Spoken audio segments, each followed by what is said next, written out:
The bill enhances the regime of the Mental Capacity Act passed in 2008. The bill will allow professionals to become donees and court-appointed deputies under the Act. It also gives the court additional powers to manage cases where a donee's or deputy's powers may need to be revoked, restricted or suspended. While I support the rationale for the bill, I wish to raise three concerns. First, regarding early intervention in problematic LPAs. Secondly, about the process for parents of disabled children to be court-appointed deputies. And third, to seek a clarification on the changes regarding the accountability of the public guardian. First, early intervention in problematic LPAs. While the benefits of LPAs are clear, the risks have also been painfully clear in recent years. Vulnerable persons may sign away their rights to property to persons who have unduly influenced them. Besides the well-publicized case involving a wealthy widow, which Minister mentioned earlier, I have received feedback from residents concerned that a family member may have appointed someone outside the family as his attorney.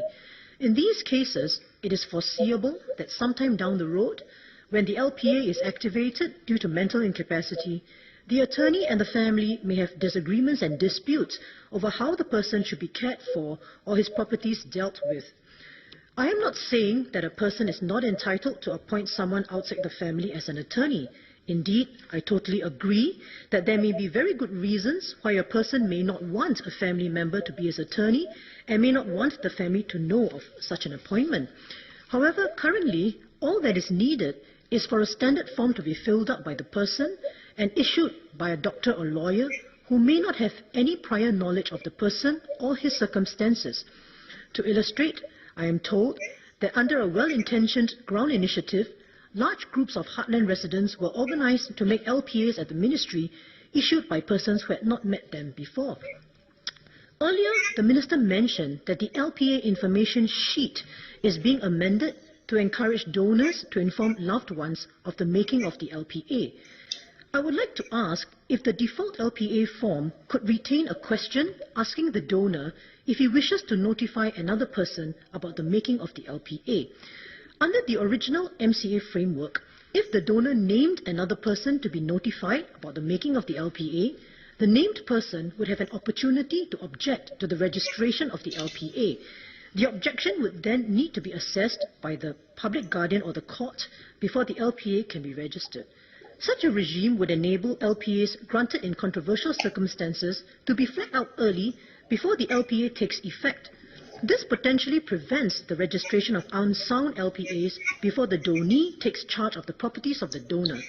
Moreover, the objection to the registration of the LPA will likely be made when the donor is still mentally lucid and can give invaluable assistance to the public guardian or the court to determine if the LPA should be registered or not.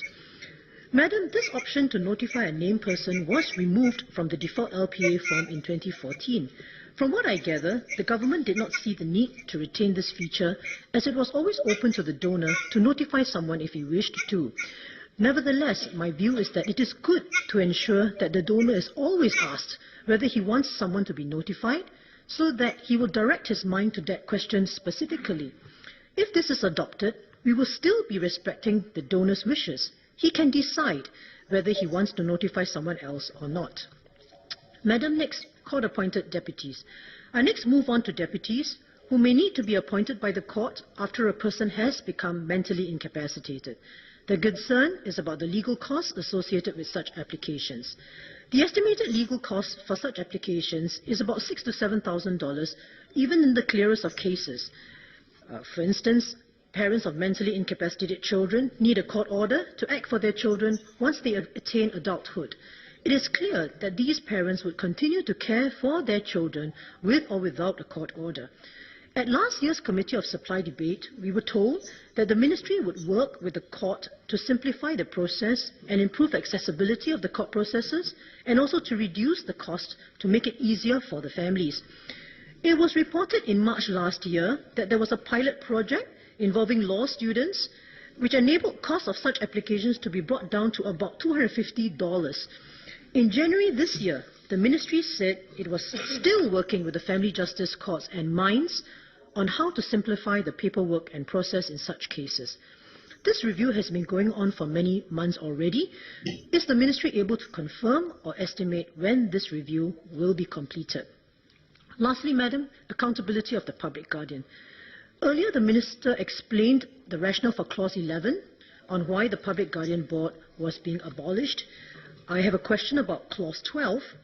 Now, currently, Section 34 of the Act provides for the Public Guardian to make annual reports to the Minister about the discharge of his duties, and I believe these reports are uploaded on the website of the Office of the Public Guardian. Clause 12 repeals this provision totally, which suggests that the Public Guardian need not produce annual reports anymore. Could the Ministry explain why this section is being repealed? How will this affect the public accountability of the Public Guardian? Thank you, Madam.